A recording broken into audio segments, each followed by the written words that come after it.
Hello, hi Danny. Thank you for joining me today, mate. As this is the second of the Landell podcast, but it's the first one that we're actually doing with one of our partners for the actual production and manufacture of the digital hardware that we provide. So to just introduce yourself, mate, you're the production print partner manager for Canon UK.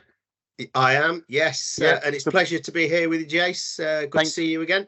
Thank you very much, mate. We've seen quite a lot of each other lately, haven't we? We've got quite a few bits we've got on the go. So you're my favourite Nottingham Forest supporter, mate. And I'm you're probably not your only. I'm glad you said that, because no, you're not. So my old football manager, who was from Nottingham in the army, he was also a Forest fan, but he dropped me for a cup final, so that he's definitely not my favourite. And then there was a guy that I went to school with whose surname was Pearce, and he claimed to be Stuart's cousin, but it's one of those stories. I think that probably was a little bit. It's been spiced up a little bit, I would imagine. So again, thank you very much, mate. So you and I, as we've mentioned, we both share our love for football, but that's not the only thing that we share, mate, in terms of what we're interested in.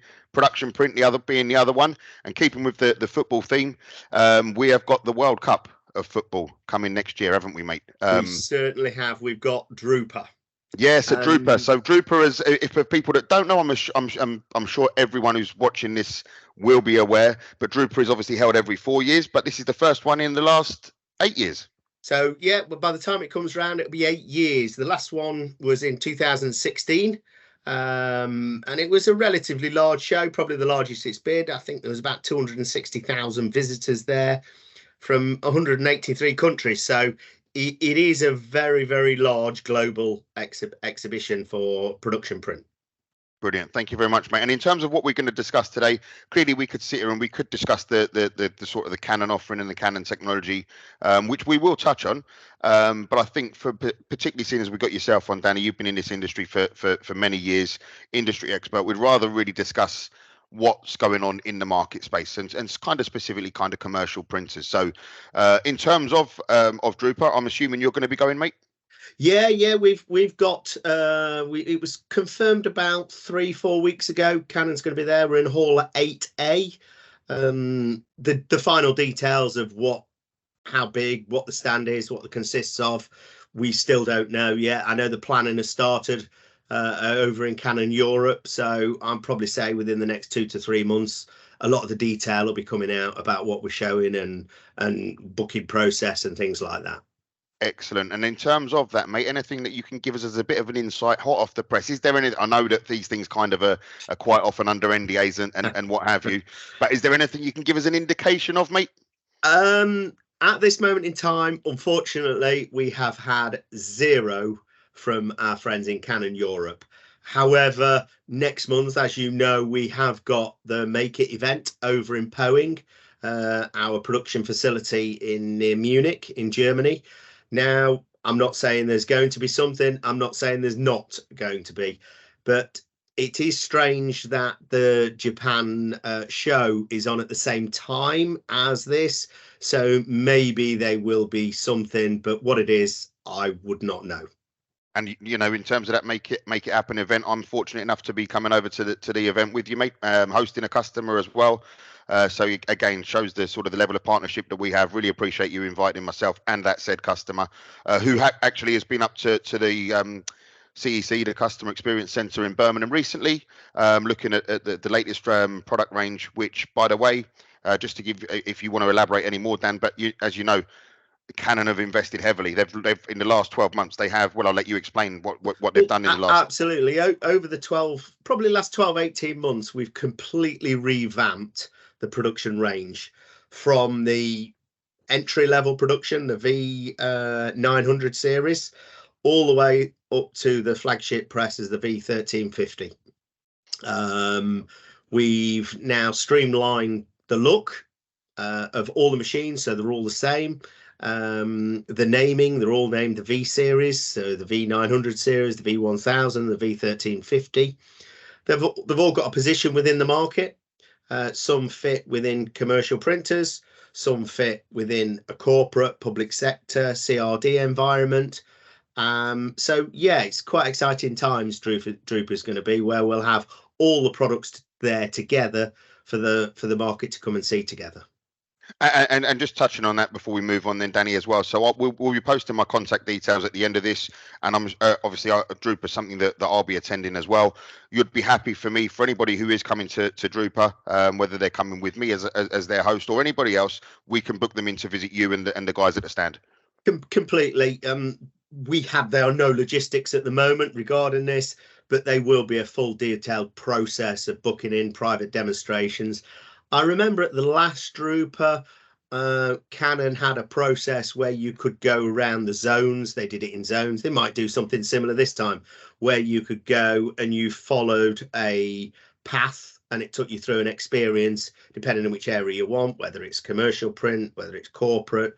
We even show all the large format. We show the photographic printing because we've got photo, which is replacing wet labs. So depending on what you want to see, there will be an experience for the customer to take.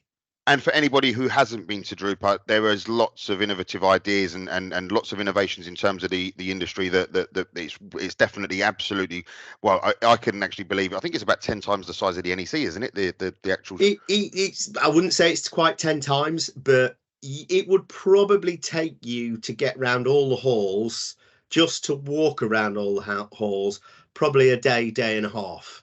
Yeah. So most people tend to go for multiple days. If you don't plan, you won't see what you're there to see. It is going to be slightly, I think it's a little bit smaller this year or next year. And as was announced probably the last couple of days, one of the big digital players is not going to be there, Xerox. They've announced that they're not going to attend. Don't think many will follow. Sometimes when one of the big ones say they're not, they expect others to follow. Don't think that's going to happen this year. Okay, mate, and that's an important thing as well. From a personal perspective, obviously, you're my business partner. From a Canon perspective, as a multi-branded partner, we do partner with all of the sort of the leading manufacturers of those toner-based digital cut sheet technologies. And on that front, I mean, we touched on it at the start. You and I have seen quite a lot of each other of late. We're going to be seeing a lot more over the next coming months. It really feels, and you mentioned around Drupa perhaps not being the same size as previous events. We had the print show last week, which again perhaps wasn't quite as big as previous years. I think there's an element of we've got Drupa coming that would have had an impact in terms of that, but certainly activity. We know that in this commercial space, July and August are notoriously quiet. You know, we know that that's a quiet time. But things seem to have built up and there's a bit of momentum. We've got lots of things that are happening and it genuinely feels like the market, there seems to be a lot more confidence from our clients in the market space. And when I mentioned earlier about kind of discussing the market a bit more in general, I know that you do an awful lot of work and work closely in terms of the BPIF. Any statistics to sort of talk about on that front, Danny? So we recently printed what will it be? Q2. We print Q2 report in Q3 and it came out. And there's some trends in there. There's some things that have not changed from the previous, but there is others. Now, one of the big ones is the paper price. The price of paper over the last probably 3-6 months, we've seen 2 to 3 paper reductions. Yep. Which is helping the commercial printer. Having said that, the commercial printer, when they had the 2 to 3 pay rises price increases last year, the general commercial printer didn't pass it all on. Yep. They tried to take some of it themselves, pass a little bit on, so they could still give the final customer a competitive price. Now, obviously, we have seen energy prices reduce, depending on not as much as the commercial side as in the household side of electricity. However, it is helping, and what that's doing, that's giving the commercial printer a little bit more confidence in the market, to go and invest for the future. But also, I think probably what COVID did, it probably helped the market filter out some of the customers I was going to say probably shouldn't have been in business. You know, there was a lot of customers that were trading that potentially shouldn't be trading. Yeah. They've gone. There's been a few mergers, few acquisitions. So maybe the market has found that balance of the right number of printers to the volume that's out there and the print that's required. Totally agree. So those customers and those clients and businesses that have gone, their work is still out there. The other thing that it's been sort of quite obvious to me is that we've spoken about it in the digital space for a long time, but that litho transition as well seems to be happening a lot more. Run lengths, we know they've been getting shorter for a number of years, but that seems to have sped up as well in terms of the customers that I'm speaking to as well, mate. Have you seen the same? We've seen similar, but also the other thing that I have seen is you've still got the big trade printers there. Yeah. So they are still dominant in the market. So there's several. You've got your trade print, you've got Blue Tree, I think Solo Press. You've got quite a few of these that have all got this big online presence. They've got huge capacity, but what they're doing, they're helping the small commercial printer. If the small commercial printer is struggling to compete, they can use these guys. Yep. And they're using these guys as and when they need them.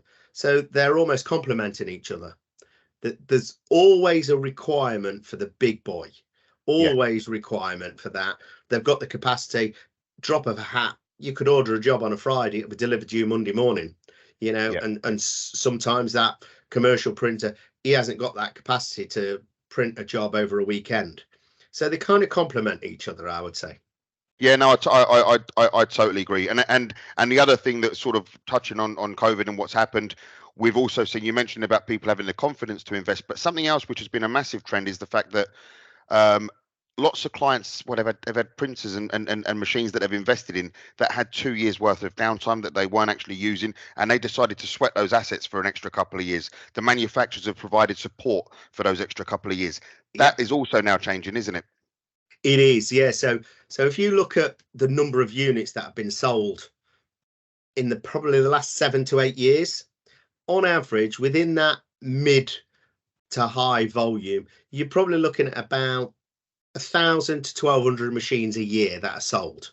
Yep. So up until 2019, 1,000, maybe 1,200, depending whether it was a busy year, a quiet year, however you want to look at it. As soon as COVID hit, that went down to, I think it was somewhere in the region of about 200, 250 new machines sold, which is massive. And it didn't recover until probably 2021, 2022, where it slowly crept up. So what you've got, as you quite rightly said, a lot of machines that should have been churned in 2021 were not. They were sweated. Now we're seeing this influx of machines that are being churned, but normally you'd churn them after 5 years. These machines are now 7 years old. So the manufacturers, the partners, all the people out there going, we're not servicing this machine any longer. We're not parts aren't being manufactured. Parts aren't being. So they're having no choice, and they've got to. So at the moment, you know, we had a brilliant H1. It's been a great H1. Probably more units than what we would normally ship out. Probably in terms of the fact that it coincides with the full new product range as well, mate, which completely, you know, we're 12 months in now. There's lots of units out there, customers that are taking the Canon products. Then, you know, it's an established platform in the market space now. And we're definitely seeing more interest and certainly from a commercial space as well. So yeah, I think it's exciting times. Yep. And then my only concern for sales going forward in the next 6 months, should we say, is the Drupa effect. Yeah, absolutely. You will get this customers who are going to Drupa, who are in a position to invest. And don't get me wrong, this isn't everybody. Not everybody will be going to Drupa, but there'll be certain people that'll be sitting there going, I'm not going to invest until I see what's new. Yeah. Just in case. Yeah. And I think come November, December, that is when that will start it's definitely Q1 next year. It will be quiet. Don't get me wrong, some people will, because they go, doesn't matter what's new, I still need a product now, I'm going to buy one now. Yeah. But the number that will do that will be a lot less than it normally is. Yep. Yeah, no, totally agree. Not sure if there's anything. I mean, I think that's a great insight, mate. Absolutely, totally agree with you that the confidence is back in terms of the customers. They feel volumes which were down at 20% of what they were doing pre-COVID for the last 6 to 12 months. People are telling me they're back up to roughly 80. I think we're now almost at a point where everyone's saying, you know what, we're kind of where we were before COVID. And that's where that confidence comes back in. In terms of our partnership and how we work together, Dan, obviously the relationship is very strong. Yep. We're more than happy. And I know that you've done this for clients in the past. Contact details, as I said, will be put on at the end of the podcast. Anyone who hasn't been to the Canon CEC, I would welcome them to do so if they're considering looking at options and investments. Definitely. If there's samples that need to be produced, I know that again you're somebody who helps me with that. Let's get the files across. Let's get the test prints. It's fantastic. So, is there anything else that you kind of feel like you'd like to add, mate, before we sort of wrap up? Yeah. So talking about the CEC, the Customer Experience Centres, we have two. In the UK, we have the large production one in Birmingham, but also we have the smaller showroom in Farringdon, London, where we do have our entry and mid-range production equipment. Up to the V1000, isn't it? We've got the V1000 in there. They've got a V900. If it's a 1350, that's up in Birmingham. So, you know, we can do an entry view into production print within London, and then the full-blown production up in Birmingham. Great. Excellent, mate. Really appreciate that. So, anything else, mate? You feel like that you're quite happy, like we say. It feels like there's confidence, doesn't it? Back in what we're doing as a job and as a role. It certainly is, and I think I've been in the printing industry for 36 years. I think you were 4, weren't you? You were 4 when you started. Yeah, thank you. Yeah, I wish. Yeah. Yes, yeah.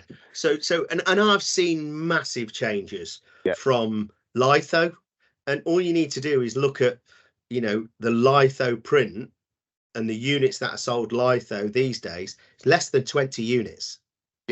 Is sold in a year. Yep. You know, you look 20 years ago, that was probably 200. Yep. So and digital was probably 500.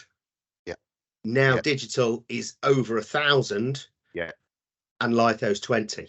Yeah, and I think there's a generation thing as well there, mate, in terms of the sort of the next gen of people that are running these businesses in terms of their what they see as the future. That's right, and it's but then the thing that you've got to just be aware of over the shoulder is inkjet.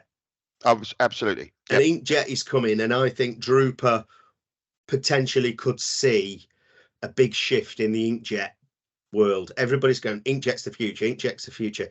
But at this moment in time, for the guy who's buying a V900 or a V1000 or a 1350, inkjet's investment it starts at £500,000, you know, 750. It's what a litho press used to be. Yeah. Whether that'll change overnight quickly, but it's certainly coming. And a lot of people used to say digital will never take off. The litho guys, digital will never take off. You've got now customers that have scrapped all their litho and they're purely digital. Yeah. And, you know, I think the inkjet will come. Yep. But it might be another 5 years before it's streamlined. And it's just mainline. Right, I'm going to look for a new inkjet. Could be 10 years. Yeah. But it's certainly coming. The quality is there. Yeah, absolutely, mate. It's probably been 15 years since this conversation's happened, but it seems to be accelerating now, doesn't it? It does. The thing that will hamper it and slow it down is the initial investment costs and the running costs. Yeah. Because when you look at toner-based running cost and investment costs, it's probably affordable for 80-90% of commercial printers. Yeah, it's volume driven, really, isn't it? You need to have the right volume. Yeah, absolutely. And you look at a commercial printer, how many commercial printers have got the volume, the finance behind them to invest in inkjet? Yeah, probably limited to maybe 15-20%. Yeah. No, I would agree, but it's definitely coming, mate. I'm totally on board with that opinion as well. So, okay then, mate. Well, listen, really appreciate your time today, Danny, mate. No problem. Genuinely looking forward to catching up with you over the next couple of weeks and our trip over to Poen. That I'm really excited about. We've got Drupa coming. We've got the options of using the CEC for demonstrations and sample test prints. So again, just to highlight that relationship that we have with you guys at Canon, really, really strong. And again, mate, really appreciate your time. Thank you, Danny. No problem. Cheers. All the best. Appreciate Take it. care. Thank you. Bye-bye. Take care. Bye. Good luck. Bye. Bye-bye.